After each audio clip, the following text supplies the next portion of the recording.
Olá, pessoal. Bem-vindos ao 12º episódio do Força e Honra Podcast. Agradecer a todos que estão curtindo, comentando e compartilhando o nosso conteúdo. Pedir para que vocês que estão nos assistindo pela primeira vez se inscrevam no nosso canal, ativem o sininho das notificações para que vocês não percam nenhum episódio. Nos sigam também no Instagram, Força e Honra Podcast, onde todo dia eu posto 3 em 1, que são mensagens, reflexivas para melhorar, de certa forma, o nosso dia. Nós também temos um projeto social, que é o Apoia-se/Força e Honra Podcast, onde o intuito é ajudar instituições de caridade, onde você pode se cadastrar, tem um vídeo explicativo no Instagram e também no YouTube, e fazer a doação de qualquer valor, seja R$1, R$5, R$10, não importa. Se você quer ajudar alguém, mas não sabe como, nos ajude a ajudar. E dessa forma a gente consegue estar levando, uma ajuda a pessoas que realmente precisam. Lembrando que todo valor, 100%, é destinado especificamente para esse fim. Nenhuma parte, nenhuma porcentagem é destinado a outro valor pessoal ou para alguma outra designação, tá? 100% do valor destinado à ajuda de instituições de caridade indicadas pelos próprios colaboradores. Tranquilo? Hoje nós temos a presença aqui de um amigo meu que já participou aqui do 4º episódio. Para quem não assistiu, aconselho que assistam lá também, que foi um tema muito legal. Hoje a gente vai falar um pouco sobre como ler a Bíblia, se você quer aprender, começar a ler a Bíblia e algumas curiosidades, e também vamos falar um pouco sobre o esporte. É algo que está relacionado aí na vida pessoal desse nosso amigo. E curtam, aproveitem o vídeo. Pastor Luciano, obrigado. Imagina, obrigado você. Mais uma vez aqui com a gente, mais uma vez uma honra, recebê-lo. Eu que me sinto honrado demais de voltar aqui nesse criativo e abençoado programa. Amém. Foi muito legal, a participação do senhor, muitas pessoas pedindo, e durante as nossas conversas diárias, ficou acertado que quando o senhor quiser retornar, ou quando a gente achar que tem algum tema para falar, para levar mensagem, as portas estão sempre abertas. Tranquilo? Para quem não sabe o currículo aí do pastor, assistam o 4º episódio, e ele também pode falar um pouquinho durante a nossa conversa, vocês vão entender aí por quê, e fiquem à vontade. Pastor, a palavra é sua. Obrigado. Eu queria primeiro saudar a tua audiência nesse criativo e abençoado programa. Me sinto honrado de retornar aqui. O projeto é bom e bons projetos têm que ser apoiados, Eu vi a diversidade das pessoas que foram convidadas. Isso é muito bom para enriquecer sempre o debate e, claro, a gente agregar no conhecimento e também abrir a mente para vários aspectos. Sim. E coisas que a gente não conhecia, e sempre aprender. A vida é um constante aprendizado. Com certeza. Essa é a nossa ideia. E então, pastor, uma ideia, a ideia que eu tive foi por algo pessoal meu, Quando eu decidi fazer a leitura da Bíblia, me aproximar um pouco mais dessa parte espiritual, surgiam algumas dúvidas, começo a ler o Antigo Testamento, o Novo Testamento, aí a gente escuta várias linhas, Claro. Algumas pessoas dizem uma coisa, outros dizem outra, mas acredito que a gente tem que pedir também oração, para que Deus nos mostre o caminho a seguir, Mas eu sei que tem pessoas que não estão acostumadas e habituadas com a leitura, de repente ela vai começar por alguma parte, que não vai despertar tanto, a motivação dela. Se o senhor puder falar um pouquinho para a gente, qual que foi a linha que o senhor utilizou, o que o senhor acha mais fácil, e mais prazeroso e até mesmo de fácil entendimento, para que a pessoa, sinta aquela vontade de continuar lendo a Bíblia. Legal. Eu tive uma experiência muito impactante em relação às Sagradas Escrituras. Quando eu conheci a Cristo em 1999, foi assim algo que eu digo que a palavra me envolveu, E eu me lembro, recordo assim com muita clareza que eu ficava trancado, durante horas no meu quarto.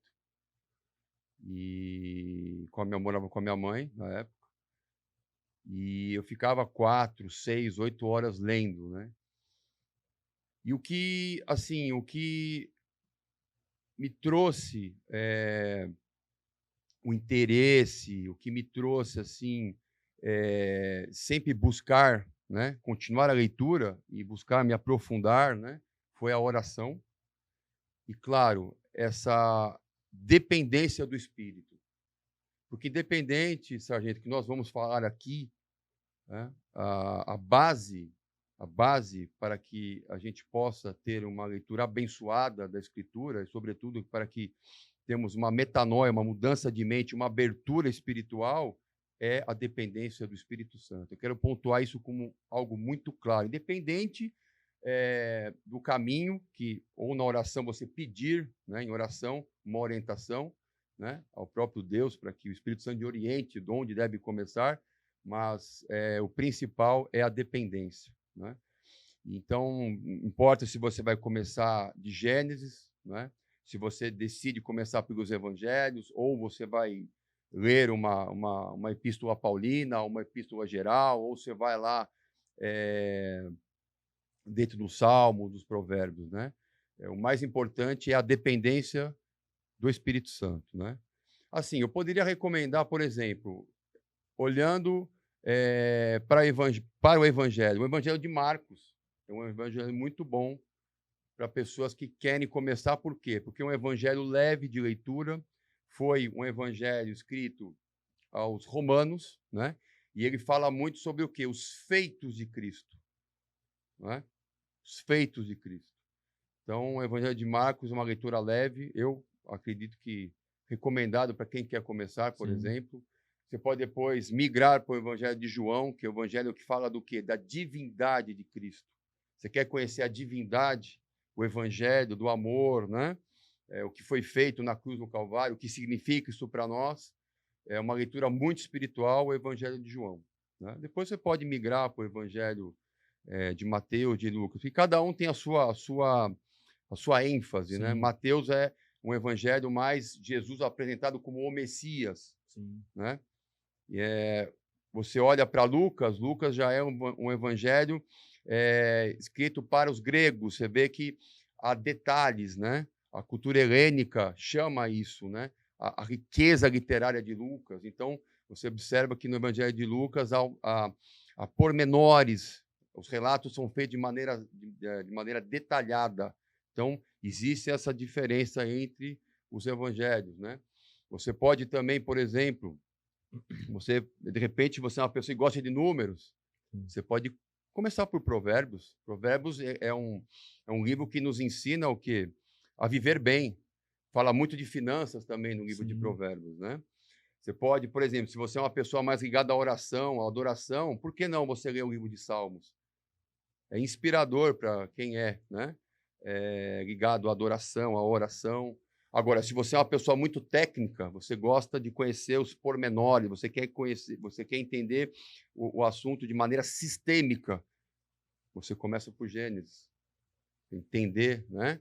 Os desfechos do Novo Testamento, né? Ele advém também, claramente, né? do Pentateuco, da Torá judaica, né? Claro que existem ali elementos. É difícil, né? Quando a pessoa começa a ler e vai encontrar naturalmente muitas barreiras no caminho. Isso é natural, né? Agora, tudo isso, independente de onde você quer começar, por exemplo, se você é uma pessoa muito prática, pragmática também, você pode ler a carta de Tiago, que eu costumo comentar até nas companhias, no batalhão também, quando tenho oportunidade, e quando Deus me dá a palavra em Tiago. Olha, gente, isso aqui é uma Bíblia dentro da Bíblia. Por quê? Porque o Evangelho de Tiago, apesar de ter 5 capítulos, ele ensina o relacionamento, não somente o relacionamento, mas o lifestyle cristão. Não é só o falar, mas contigo andar, ou seja, as minhas atitudes têm que ser reflexo da minha fala e vice-versa. Não há uma dissonância. Concordância, né? Tem que haver concordância. Então, é a religião prática, né? O que eu devo fazer para ser um cristão aprovado por Deus? Olha, você deve fazer isso, isso, isso, isso. Então, os capítulos ali de Tiago também, eles são muito impactantes para quem realmente tem assim, uma visão prática e pragmática do que é ser, na verdade, o que é uma religião viva. O que você espera de uma pessoa religiosa? Né? Que ela realmente traga isso no seu modus operandi, ou seja, no seu modo diário de vida. Tá. É o que eu costumo falar aqui, né? Palavras convencem, exemplos arrastam, né? Exatamente. Não adianta só a gente falar, né? E fazer outra coisa. Pastor, se o senhor puder, né? Dar detalhes, né? E falar um pouquinho de cada capítulo, né? Ou de cada passagem da Bíblia. Vamos pegar do Antigo Testamento, né? Começa por Gênesis. Sim. Falar um pouquinho de Gênesis e ir passo a passo até a gente chegar no Novo Testamento. Então, o Gênesis ele vem ali falando sobre a criação, né? O Senhor criando o mundo, criando as estruturas, né? E tudo que se vê, tudo que a gente vê, a natureza e todas as coisas, né? A criação do homem, né? E depois ali começa a se estabelecer o sistema, a criação de um povo, né? O povo hebreu, né? Começa a vir a partir do Gênesis, né? Você vê com Abraão, né? Com Isaac, Jacó, e aí você vê a primeira a família abrâmica, né? E todo o seu desenrolar terminando ali em José do Egito, né? Que é mais ou menos os finais ali de Gênesis. Depois você começa a entrar ali na questão do Êxodo, que é o Bereshit, né? Pastor, antes da gente passar, só curiosidade, né? Shemot, desculpa. A parte que o senhor comentou Abraão, né? É uma passagem que eu fico muito reflexivo, né? Quando ele pede para levar o seu filho, né? Isaac, para fazer o sacrifício, né? Sim. Aí a gente fica pensando, caramba, que situação, né? Ele foi testado até esse ponto, né? E aprovado. E aprovado, né? Antes dele concluir o ato, vem a voz, né? O senhor pode comentar um pouco? É algo que quando eu li de princípio eu falei, meu, não é possível, né? Que essas coisas, né? Mas depois a gente entende o contexto. Sim, não é à toa que é o chamado pai da fé, né? Sim. Então, eu entendo assim, que Deus escolhe pessoas para propósitos específicos, né? Então, acima de tudo, Deus, a Escritura registra o quê? A grandiosidade do temor e o aspecto do chamado de Abraão, até aonde vai esse chamado, né? Então, assim, é algo assim que você olha, é difícil até de entender aquilo, não é? Então, assim, a comunhão, a intimidade, né? Tanto é que o Senhor troca o nome de Abraão e diz, Abraão, você não é mais meu servo, você passa a ser meu amigo. Sim. Então, você imagina o Senhor chegar para você e disser assim, olha, você não é mais meu servo. Uma promoção, agora você... né? Uma promoção, né? Celestial, né? No reino. Você passa a se tornar agora meu amigo, né? Então, Abraão ouvia a voz de Deus. Então, assim, é algo impressionante que quando eu li isso há 20 e poucos anos atrás, me impactou muito. Aquela situação do sacrifício, né? Da fé, até onde ia a fé. A gente tenta se colocar no lugar, né? Será que eu faria a mesma coisa ou não? Eu acredito que não. Difícil. Aí depois a gente entende que, né, Deus sacrificou o próprio filho, né? Consumando, né? Exatamente. Depois você vai discorrer aí na questão do Êxodo, né? Onde são estabelecidos aí as leis, né? O judaísmo, o decálogo, a criação do povo, a passagem do mar, né? E dentro do segundo livro, que é o Shemot, que é o Êxodo, tem muita linguagem egípcia, tem muita coisa ali, pano de fundo, é muito interessante, então é muito vasto. Depois você vê Números, que vai embora, e aí vai falando sobre a saga de Israel, né, nos 40 anos no deserto, né, as rebeliões, né, os acertos, os erros de Israel. E depois você fecha ali o Pentateuco com o Deuteronômio, que é a repetição do que foi falado em Êxodo, onde Moshe, que é Moisés, ele repete, né, antes, claro, de ele partir, que aconteceu no Monte Nebo, né, que ele viu a terra, mas não entrou, mas ele faz a repetição do Decálogo e começa a retratar as leis, os ensinamentos que Deus havia dado ao povo de Israel. Depois você entra lá nos livros históricos, né, e aí vai a narrativa se desenrola, livros poéticos, né, até chegar em profetas maiores, né, um destaque para Isaías, que fala muito sobre a questão de Jesus Cristo, né? E outros falam, mas muito Isaías, né? E depois você entra lá nos profetas menores, que são os menores, e até fechando em Malaquias, né? Entendi. E aí você depois tem os 400 anos de silêncio, né? E aí você abre Mateus, até comentei essa passagem de Mateus fora contigo, Quando você abre Mateus, você olha ali, tem a genealogia, né? Sim. Interessante. Por que está ali, né? Primeiro, porque é um livro destinado a judeus, né? É um livro destinado à cultura judaica, né? E porque o povo de Israel tinha passado por N dominações, né? Tinha passado pelos egípcios, lá no Êxodo, tinha passado começando em Gênesis, vai em Êxodo, né? E depois você vê a questão faraônica, depois você vai lá para os assírios, depois vem os persas, depois vem Alexandre o Grande, a dissolução, né?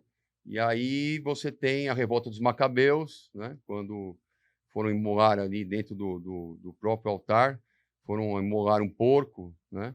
Sacrificar um porco, isso era pela lei era considerado um animal, né? Imundo. E aí ele começa a revolta dos Macabeus e você vê houve aquela dissolução, né?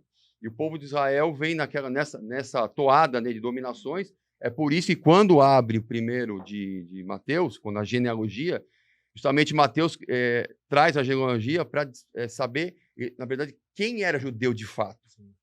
Porque houve essa miscigenação, essa mistura de povos, né? Então ali tem a genealogia, que a gente fala de pano de fundo, né? Então tem muita riqueza dentro da palavra. Depois você vai entrar nos evangelhos, as cartas paulinas, né? Que não dá para a gente. Eu estou passando bem rápido porque não dá para a gente parar para falar especificamente de cada um. É muito extenso, né? Você tem as 13 as cartas paulinas, tem Atos dos Apóstolos, depois dos evangelhos, e aí depois você tem lá as epístolas gerais, Tiago, Pedro, né? Hebreus, chegando depois as outras cartas e fechando ali no Apocalipse. Né? A Bíblia ela é muito rica, né? Você começa de maneira despretensiosa a ler em oração, dependendo do Espírito, e depois você vai evoluindo para poder conhecer as leis, né? De interpretação do texto, né? Digamos aqui como ler a Bíblia, né? Como abordar, como crescer, como você pode se tornar uma pessoa que vai galgar, né? Abrindo a mente, conhecendo um pouco mais da palavra de Deus. Então, você aí vai conhecer estudo um pouco mais avançado. Existem leis para a interpretação de texto, né? Você tem a exegese, que na verdade é uma guia, um caminho, né? Você vai conhecer, por exemplo, o que aquele autor quer dizer para mim? O que ele quer dizer com este texto?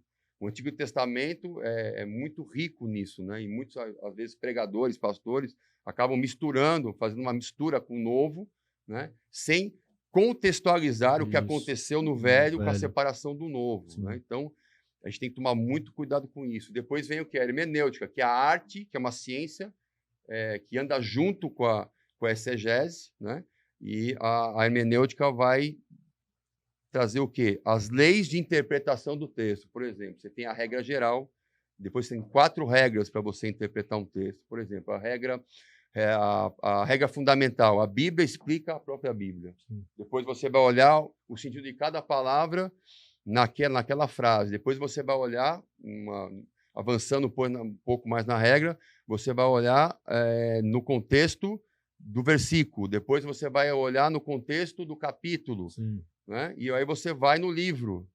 E depois você vai o quê?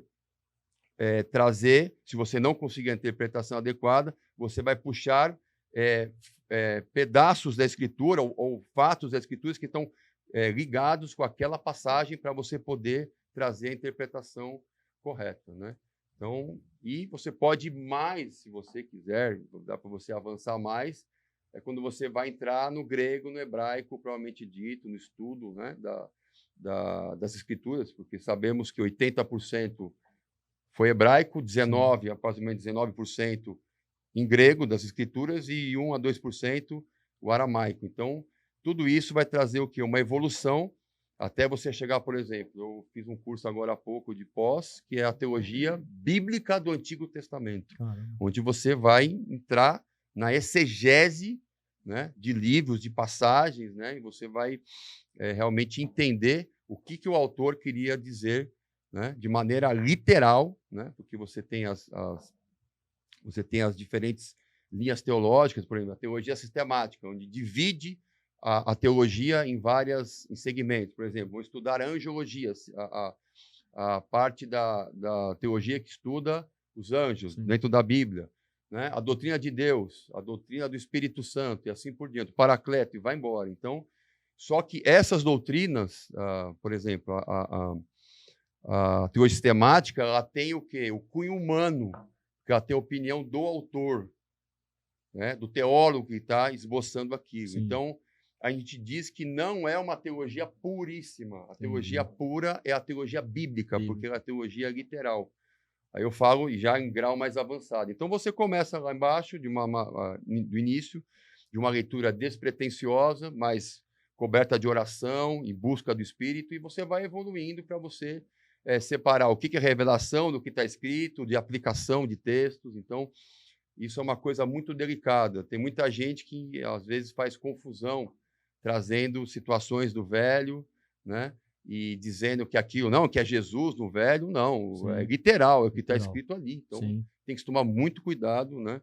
Para você não fazer... Você pode aplicar, olha, no Antigo Testamento se falava isso aqui. Sim. Porém, eu posso aplicar em Jesus, no Novo Testamento, entendeu? Entendi. Podemos aplicar para a realidade de hoje. Então, tudo isso você vai evoluindo dentro do estudo da Bíblia, né? Então, para que a gente não interprete as coisas, né, ao nosso bel prazer. Sim. A Bíblia diz, né, que não há nenhuma parte da Escritura de interpretação particular. Aí é onde geram seitas, heresias, sim, caminhos errôneos. Então, você vê, hoje você acessa a internet, você vê um monte de coisa, você ouve coach, você vê pessoas pregando, mas os ensinamentos, muitas vezes, são heréticos, que estão totalmente fora do contexto original da Escritura. Deturpam, né, a mensagem. Deturpam a mensagem. E algumas versões também acabam acontecendo, né? Sim. Pode ser que algumas palavras, né, troquem, mas aí a gente tenta entender, né, o estudo realmente do hebraico, né, do grego, para saber o que realmente aquela palavra significava na época, né, para não gerar um entendimento diferente, né? Sim, porque primeiramente o hebraico é muito inteligente, e para você fazer a adaptação, né, para você trazer para a linguagem de hoje, né, não é fácil. As equipes de tradução têm muito trabalho para poder o quê? Trazer o que aquele autor quis pensar naquela época, naquele contexto. Vamos pensar na cabeça, né, daquela época, e você tem que trazer o pensamento do autor daquela época, contextualizar com aquilo que estamos vivendo hoje. Sim. Então, realmente, a tradução é um grande desafio, né? Por isso que tem hoje hoje tem Linguagem de Hoje, tem Almeida Revista e Atualizada, tem um monte, nova versão internacional, né? Inclusive, eu queria mandar um abraço para o meu professor, Carlos Vailate, né? Doutor Carlos Vailate, que é um dos, para mim, o maior teólogo arminiano do Brasil, e ele é um da equipe da nova tradução da versão internacional, que vai sair logo mais aí. Eu tenho certeza que vai ser uma versão de alto nível das Escrituras pelo tamanho da erudição dele, né? Sim. E desse cuidado, né? Então, ele ensina a gente no curso exatamente isso, né? A separar, né? Saber lidar com o Antigo Testamento e fazer as suas devidas aplicações sem ferir aquilo que o texto original estava, a ideia que o autor estava querendo passar para nós, né? Então, isso é muito importante. Eu acho que todo estudioso, ou quem quer estudar a Bíblia, tem que se atentar. Sim, eu vi recentemente, né? Eu gosto bastante do Rodrigo Silva, né? Do Marcos Eberlin, que ele é um cientista, né? Até comentei dele em outros vídeos aqui, em outros episódios. Ele é da teoria do designer inteligente. Sim. Resumindo, né? Para quem não viu ou quiser pesquisar, eles acreditam, né? Num Deus, numa força maior que criou, né, realmente tudo como está na Bíblia. Aí ele falou que geram algumas confusões com os criacionistas, né, com os cientistas que acreditam no Big Bang, quanto à leitura da Bíblia, que diz, eu não vou saber precisar em qual delas, que diz que quando Deus criou o mundo, né, até a criação de Adão e Eva, que foram 6 dias, né, no 7º ele descansou, alguma delas diz eras. Aí ele falou assim, peraí, mas como era? Se naquela época eles nem sabiam o que era eras. E ele consegue linkar com o tempo, com as outras palavras que foram utilizadas naquele contexto, que fica claro que são dias. Sim. E não eras ou tempos, já quebrando alguns pensamentos desses criacionistas, né, ou de outras linhas. E ele começa, a teoria dele é de que a Terra tem 6.000 anos. E quando a gente recebeu aqui o Rabino, na parte que ele estava falando, ele entendeu que realmente eles tendem a pensar nesse tempo de 6.000 anos e não milhares de anos, né? E são vários argumentos científicos e comprovados que deixam essa linha mais próxima. Então, o que eu entendi? Que às vezes você lê algo ou uma versão vai tendenciar você para um pensamento. Exatamente. Aí ele deixa claro que ele era ateu. Por 40 anos ele ensinou que realmente existiam dinossauros há 60 milhões de anos, né? Ele acreditava no Big Bang. Só que quando ele começou a pesquisar mais a fundo, ele é químico, né? Tem até uma teoria de espectrometria que ele explica e a gente consegue perceber. Aí ele vai nos podcasts mais famosos do Inteligência Limitada, aí vai o Pirula lá, o Sacani, que são também pessoas inteligentes, e eles começam a debater. E é legal para a gente ver isso, né? Só que eles deixam claro que tem pessoas que têm a tendência, né, de puxar para o lado deles. E ele falou, não, eu tô aqui imparcial. Eu vou tentar ver o que a ciência está me mostrando. E hoje, né, hoje não, há um tempo ele já se converteu, ele é cristão e ele consegue linkar muitas coisas da criação com os fatos de hoje, com a Bíblia, com estudos, com pesquisas, então fica mais claro para a gente. Eu gosto bastante, até aconselho vocês a procurarem, que é o Marcos Eberlin e o Rodrigo Silva, né? E, pastor, desculpa cortar aí, mas pode dar continuidade. Então, essa imparcialidade que é muito importante. O problema da questão tendenciosa... O viés, né, que o cara o tem. viés, o problema é que todo teólogo, todo estudioso, erudito que seja, ele vai, da teologia sistemática, por exemplo, ele vai trazer o quê? Partes também de pensamentos dele. Não é? Então, você tem por exemplo, Bultmann vai trazer o quê? A teologia segundo também aquilo que ele entende. Sim. Né? Passa em princípios, mas também vai ter o quê? Ela não vai ser imparcial. Então, por isso que eu falo que a teologia bíblica, né, tanto do Antigo como no Novo, ela é a teologia pura. Por quê? Porque ela está baseado exatamente no contexto literal, né, e a exegese histórico-gramatical do texto. Ou seja, você vai pegar a história, né, o pano de fundo daquele escrito, né, e você vai entender a linguagem. Você vai somar essa soma, né, dessas variáveis, vai trazer o quê? Vai trazer a interpretação correta do que aquele autor quis dizer naquele tempo, sobre aquele povo, para nós hoje. Então, isso é muito importante. Ele também, relacionado a isso que o senhor falou, quanto ao Apocalipse. Se eu não me engano, na década de 60 ou 70, ele falou que a igreja começou a perder força, né? Quando eram questionados sobre o Apocalipse. Então, eles falaram, vamos tentar, né, deixar um pouco mais leve isso, senão a gente vai perder. E alguns especialistas, eu não vou me recordar também o nome, eles começaram a dizer que, não, mas a Bíblia tem um lado poético, né, um lado que às vezes não tem que ser interpretado da forma que está escrita ali. Aí começou a ter um enfraquecimento. E depois vieram outras pessoas, né, de mais nome, mais importante, deixando claro isso que o senhor falou. Não tem poesia, é aquilo que está ali e acabou, né? Porque quando uma pessoa começa a ler Apocalipse, nossa senhora, né? É fim do mundo, já começa a ficar assustada se vai acontecer, aí o arrebatamento, né? Já começa a ter várias teorias relacionadas a extraterrestre, até recentemente aí foi divulgado no carnaval, né? Quando a Ivete Sangalo fala, já gerou algumas outras ações, né? O trio elétrico parece que quase explodiu, pegou fogo, né? Aí gerou os youtubers aí falando. Ficou bagunçado. Né? Ficou bagunçado. Mas é aquilo, né? Para quem acredita, cada um que falar uma coisa, às vezes tem que arcar com a responsabilidade, né?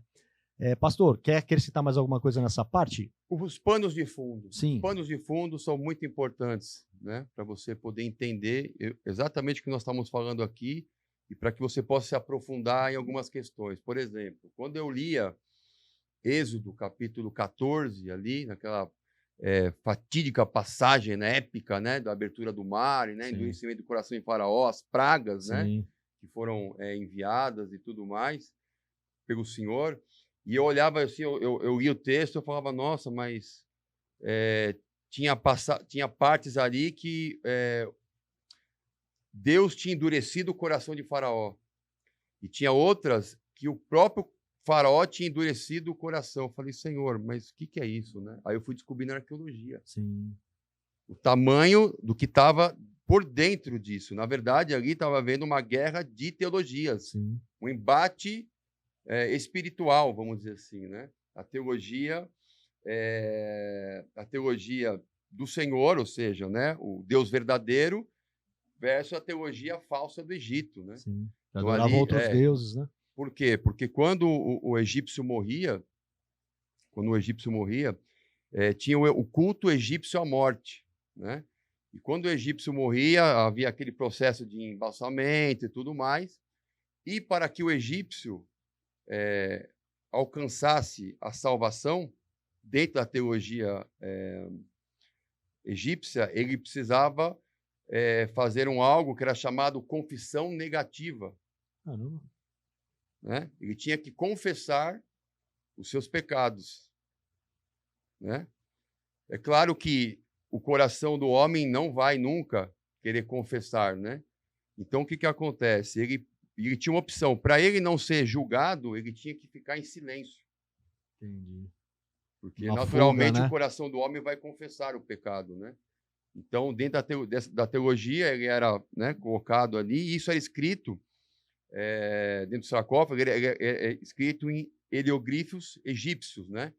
E antes no processo de mumificação, o morto era colocado na tumba e era arrancado o coração, a cavidade do coração era arrancado o coração e era feito um escaravelho de pedra, onde eles colocavam encantamentos, porque a religião egípcia era da magia, sim, né? Sim. Encantamentos.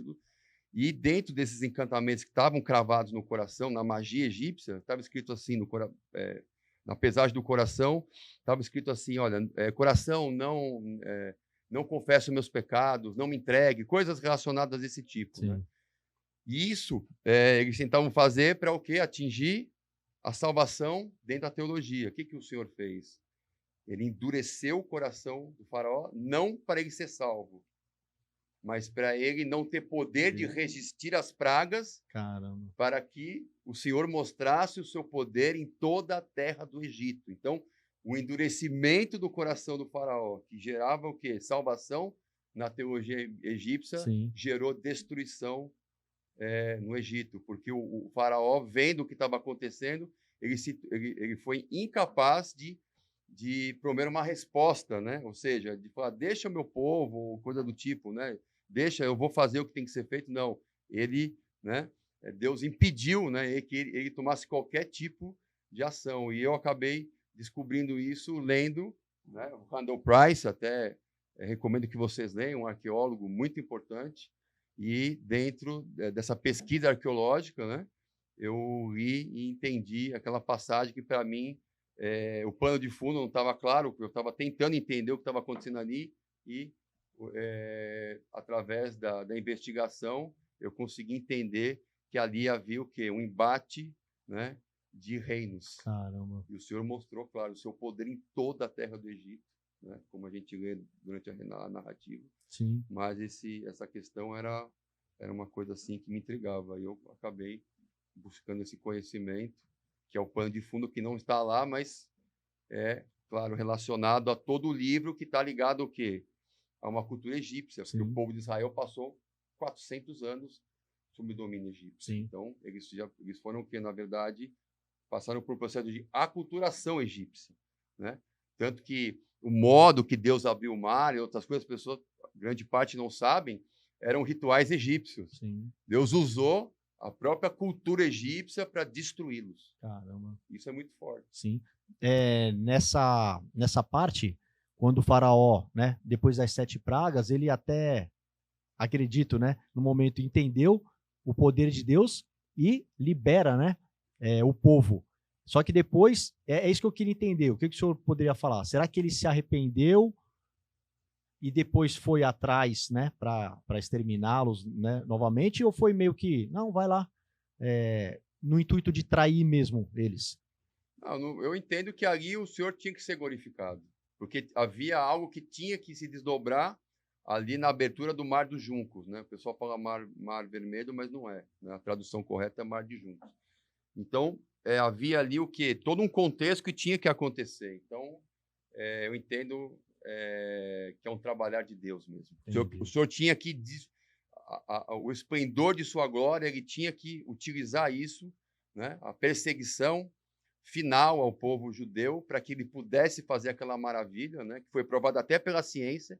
Eu vi um tempo atrás um documentário da física provando que a abertura foi real e aconteceu pela física. Caramba. Então, aquele evento foi possível mesmo. Muito interessante, inclusive. Então, fazia parte de um contexto, né? Deus queria... tudo que Deus faz tem começo, tem meio e tem fim. Então, sim, o fim era a destruição dos egípcios, né? E Deus permitiu que isso acontecesse novamente para que o seu nome fosse glorificado, né? Usando, volto a dizer, um próprio elemento de figura, de cultura e magia egípcia, de ritual egípcio. Sim. Pastor, eu gosto bastante, né? Até comentei com o senhor sobre essa parte de storytelling, né?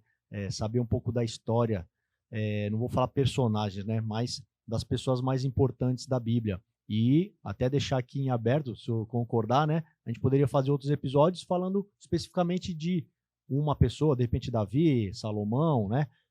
Saul, parte de Abraão, Moisés, Arca de Noé e por aí vai. Hoje, o senhor poderia falar pelo menos de uma pessoa que foi importante, que possa estar passando uma mensagem positiva? Essa parte eu acho interessante, algo que desperta assim a curiosidade, né? Eu acho que, assim, eu poderia falar de vários personagens, né, da Bíblia, mas eu tenho que me atentar a Paulo.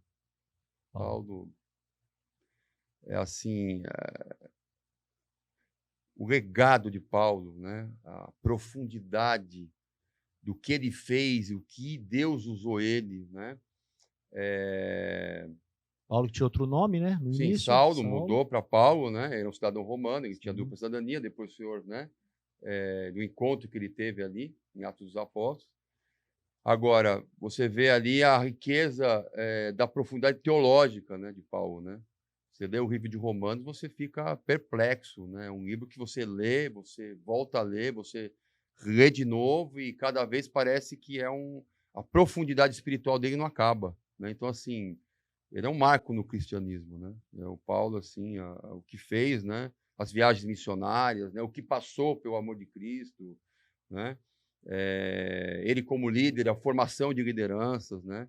Paulo se atentou muito também a alcançar autoridades, algo que me chama muita atenção. Ele já tinha um pensamento estratégico, né? Paulo ele foi em lugares estratégicos, falar com pessoas estratégicas, e ali, quando você olha para Atos, você vê que das 13 conversões que houve em Atos, 7 foram de autoridades. Caramba. Ele já tinha um pensamento teológico muito desenvolvido. Além disso, um conhecimento de batalha espiritual muito grande, né? Paulo dá aula de batalha espiritual, quando ele entende sobre essa questão de reinos, dominações, principados e potestades, e ele, ele já direciona a sua caminhada evangelística, entendendo que as posições de poder aqui na Terra influenciariam, e muito, né? Como influenciam até hoje, né? Ele foi em Roma mesmo, em outros lugares, ele foi falar diretamente com as pessoas que decidiam, né? E essas pessoas que se converteram, com certeza, fizeram muitos discípulos, né? Prolongaram os trabalhos, né? Abriram, então, expandiram o reino. Então, assim, é um personagem do Novo Testamento que me chama muita atenção, né? Por tudo, pelo aspecto geral da obra, né? De que maneira foi tirado E o que é muito interessante é que o Senhor tem pessoas específicas para fazer trabalhos específicos. Não poderia ser outra pessoa, a não ser um discípulo de Gamaliel, né? E para ser um discípulo de Gamaliel naquela época, né, do mestre Gamaliel, você tinha que recitar, um dos requisitos era recitar a Torá toda. Caramba. Então, você imagina o tamanho, né, do conhecimento de Paulo, né? Então, e tudo que Deus fez de maneira assim profunda, né? E de que maneira ele conseguiu entender, não somente entender o que Deus queria, né? Mas conseguiu verbalizar e muito mais. Ele conseguiu passar na escrita, ele conseguiu, né, registrar e criar todo esse pensamento teológico que nos guia até hoje. O senhor pode contar um pouquinho da história dele, no início, que ele perseguia, né? Ele era um perseguidor, um fariseu de fariseus, né? Era um homem zelosíssimo da lei, né?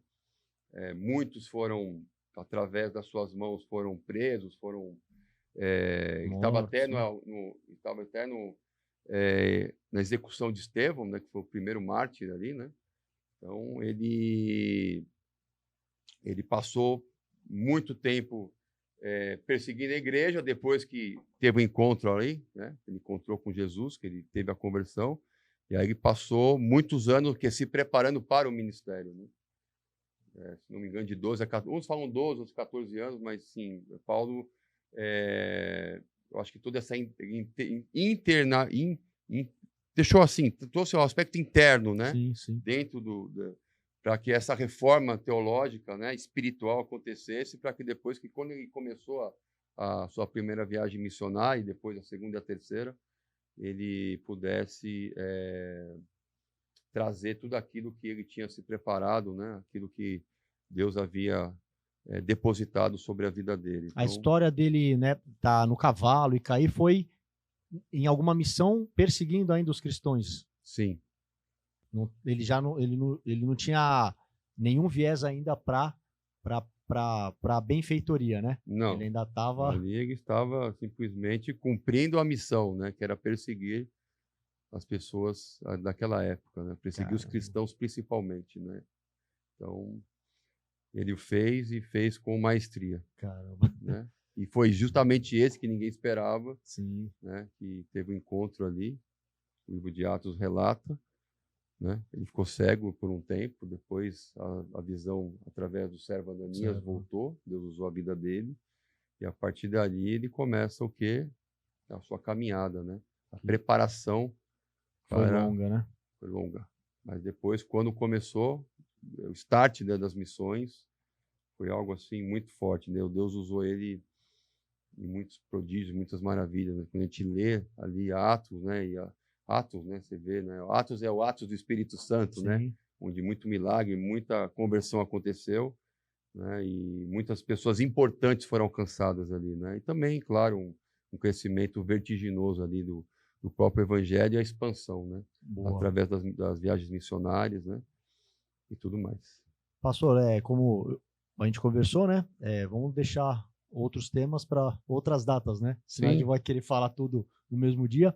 E eu também sei que o senhor realiza, né, um projeto à parte, né, relacionado ao esporte.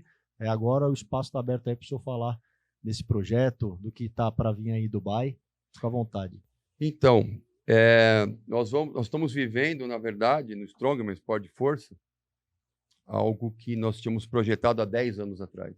Né? Então, eu comecei como dirigente no Brasil, né? Fui convidado, depois passei a Sul-Americano, depois passei a Pan-Americano, passei ao Conselho, e agora o Senhor nos colocou, por sua graça, né?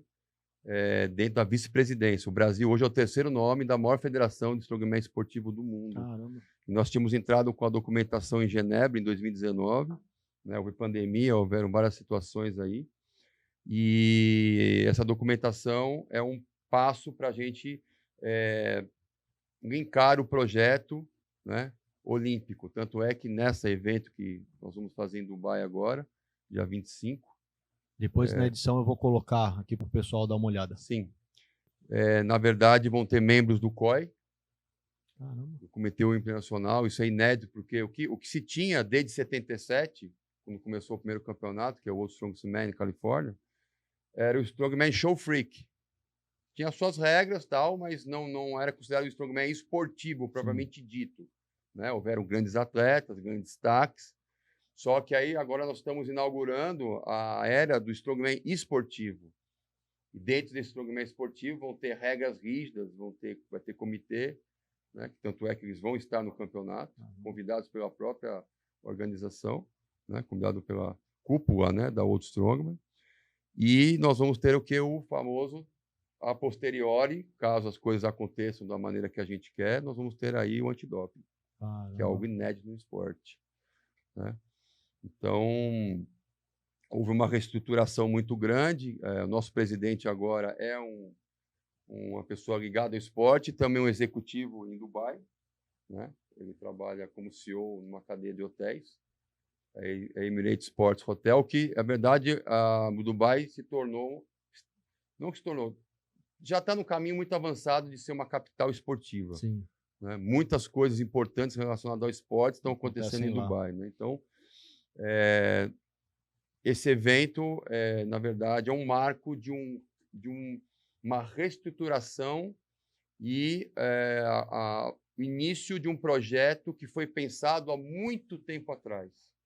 Claro que para chegarmos até aqui, sim. Foi plantado, teve chuva, teve trovoada, sim, teve pedrada, teve de tudo, né? Mas é um evento que vai inaugurar essa nova fase da federação. Nós vamos fazer sete disciplinas clássicas do Strongman. O campeonato vai ser dentro do hotel, vai ser transmitido via broadcast, né, para o mundo inteiro. Quantos atletas? Já tem 25 atletas. Caramba. Brasileiro? Brasileiro, nós estamos trabalhando um atleta do Piauí. Né, para estar conosco, com o seu coach, que eu também conheço. O coach trabalha dentro da federação junto conosco.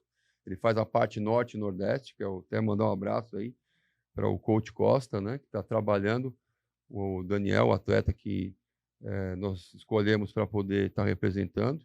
E agora, claro, estamos buscando patrocínio para poder arcar com as despesas de ele poder participar do evento. Na categoria 95, nós vamos ter a categoria 95, a categoria 110 e a feminina até 75 quilos. Feminino também? Feminino 75. Inclusive, está vindo a melhor atleta da Rússia. Caramba. Né? A Natália está vindo aí competir.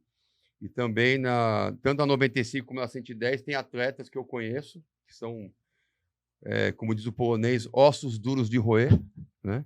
Atletas de ponta que vão vir competir. Né? Não teremos a super pesada dessa vez, até a 110, mas a 110 tem grandes brigas, grandes atletas. E nós vamos fazer o campeonato no dia 28, né?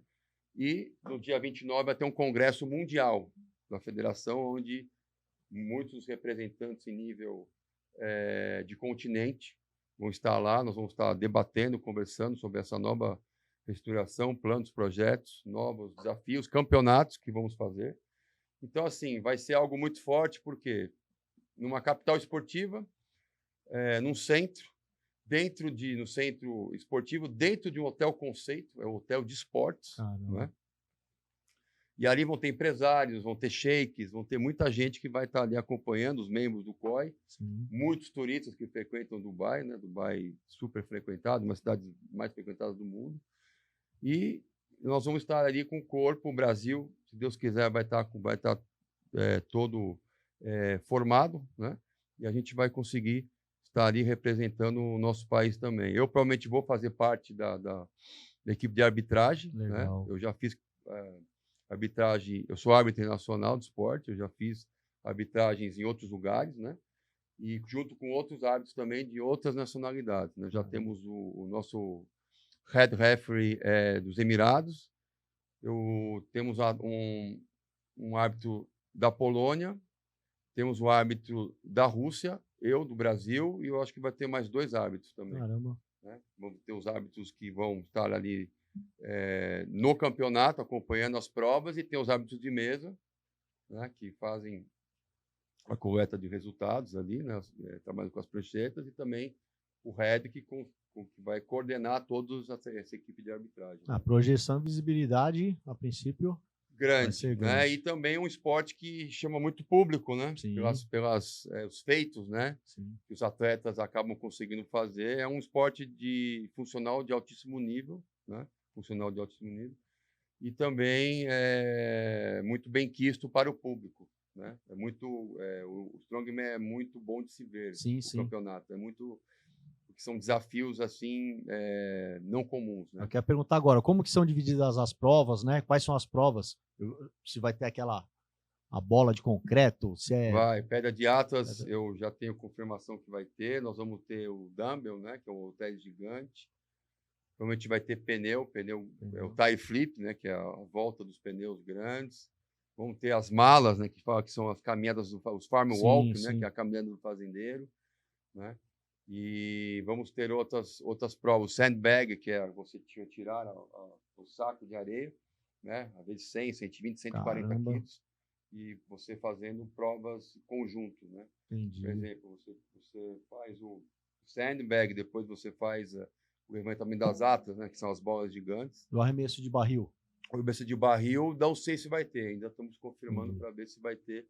Era uma ideia boa, a gente tinha até essa ideia de colocar, que é uma coisa muito criativa, né? Uma prova que tem sido usada também, inclusive no World's Strongest Man, né? Uma prova que tem sido frequentemente utilizada lá. Então, vão ser 7 disciplinas clássicas aí do esporte para provar habilidade de força, habilidade de explosão, técnica, velocidade, né?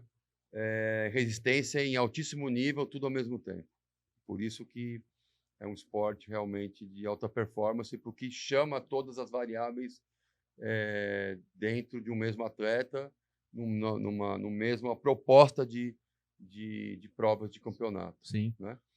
Então, depois nós vamos ter outros campeonatos, mas o que vai marcar mesmo vai ser esse evento de Dubai, né, que está sendo organizado com muito carinho, né, nós vamos ter uma estrutura ali realmente muito boa, né? Então, acredito que quem for acompanhar o campeonato não vai se arrepender. Está previsto para quando? Dia 28 o campeonato. Dia 28 o campeonato, com transmissão, né, pela internet via broadcast. E no dia 29 faremos um congresso mundial, onde ali decisões vão ser tomadas, planos para esse ano, para o ano que vem. Hoje a Strongman está em 66 países. Né? Caramba! Então, alguns países. Eu estou tentando levar também outro país aqui da América do Sul, que é o Chile. Estou até, na verdade, por esses dias conversando com a organização para que a gente possa levar um atleta do Chile. Né? O Chile também tem evoluído bastante no esporte de força e sempre com bons atletas. Né? E é bom que tenha sempre mais um sul-americano numa competição desta importância, né? E todas as coisas que nós estamos, projetos que já vinham há muito tempo, né? Aí, não digo que engavetados, mas barrados por pandemia, por guerra, um monte de dificuldade. E, claro, trazer essa questão aí para o lado esportivo, né? Trazer o Strongman esportivo, implementá-lo, né? Através de uma federação que tem aí a sua coligada em N países, né? Com as regras, todas as regras bem pré-estabelecidas. E, claro, o ápice de todo atleta do esporte é levar o esporte às Olimpíadas. Eu quero perguntar, né? Se tem essa projeção já, essa pretensão. Tem essa projeção. É um esporte milenar, é um esporte muito antigo, né? E, no meu entender, tem tudo a ver com a Olimpíada. Sim. Porque ele é bom, ele é agradável de se ver, os desafios que são feitos, né? Então, nós vamos lutar, vamos continuar trabalhando, né, da melhor maneira possível para que a gente possa, né, trazer o esporte de força segundo as regras que a gente, né, estão sendo já estabelecidas. Claro que é um processo longínquo, existem, né, as fases a serem vencidas, mas teremos lá os membros do COI que vão ser totalmente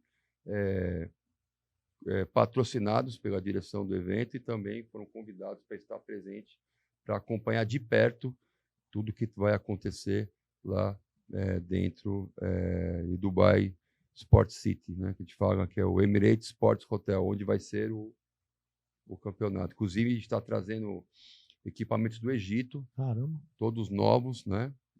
Nós compramos equipamentos de lá, de primeira linha, né? Produzidos lá no Egito, para a gente poder trazer aí equipamentos de alto nível para os Qualidade, né, atletas. nível. Alto nível para os atletas, para que possam desempenhar o melhor de sua performance, né? Então, esse é o nosso objetivo, né, em Dubai, nesse campeonato. Já deixar em aberto aqui, né, para quem estiver nos assistindo. Depois eu deixo os contatos do senhor, para se tiver, né, o interesse no apoio, entre em contato aí com o pastor e tratem aí dos acertos, né? Mas eu acredito que vão conseguir.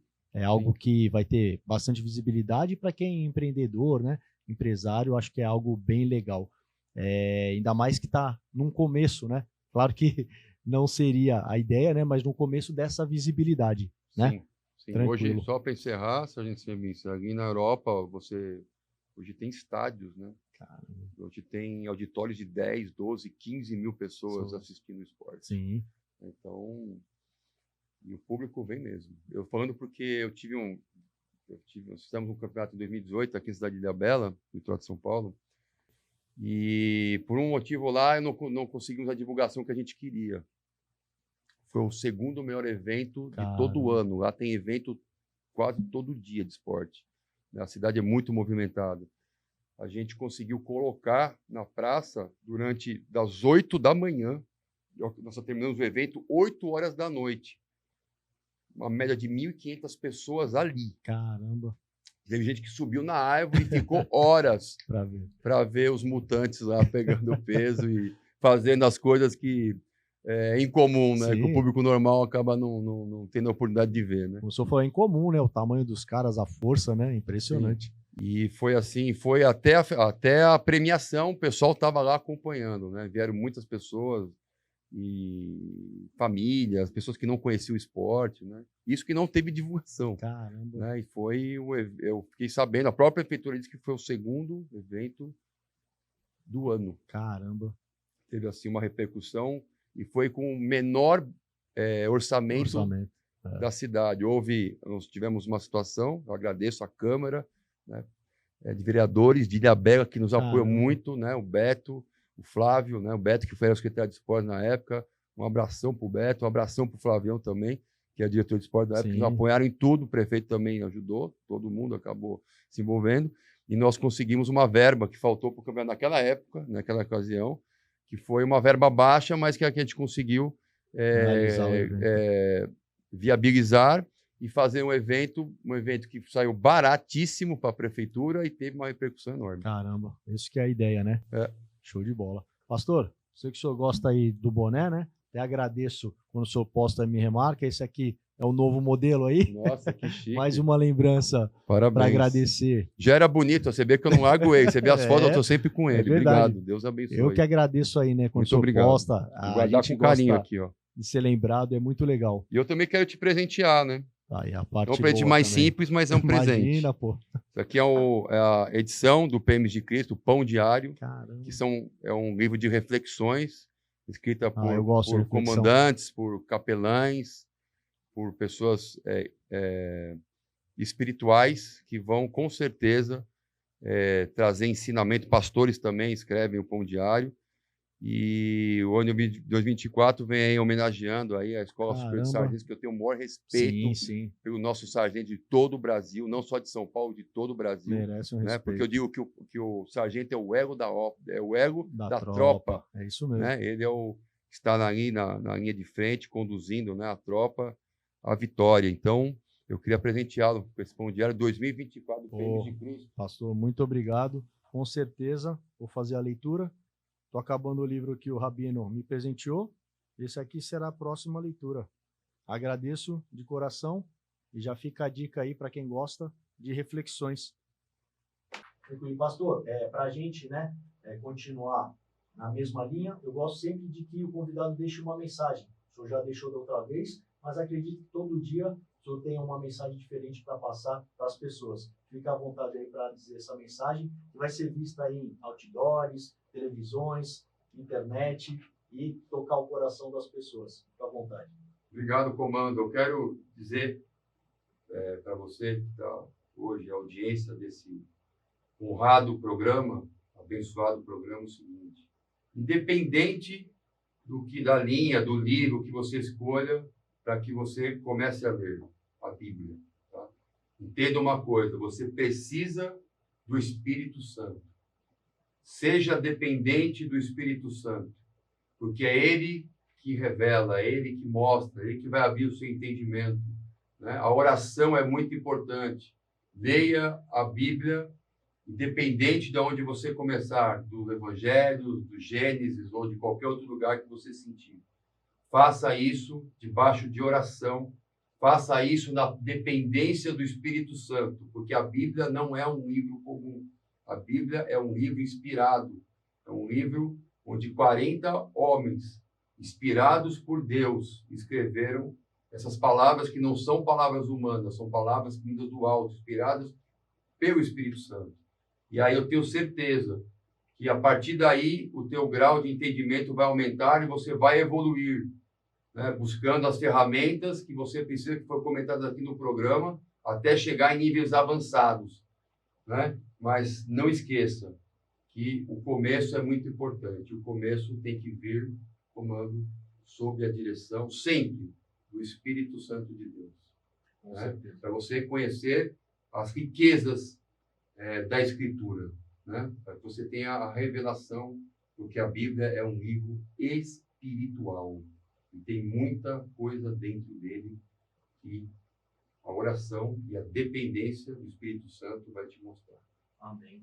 Pastor, obrigado de novo pela honra. É uma honra, né, sempre tê-lo aqui. Quando o senhor quiser retornar, as portas estão abertas. E também, né, não esquecer de agradecer aos nossos apoios, né, que é o Botelho da WCTEC, o Hélio do Buffet Paraíso Kids, o José da LCA Fix, JC Prado e JC BS, o Marcelo e a Keila da Agência da Praia Imóveis, o Eric Biagi da Mente Aprovada e o novo apoio aí que é o André, que ele é advogado.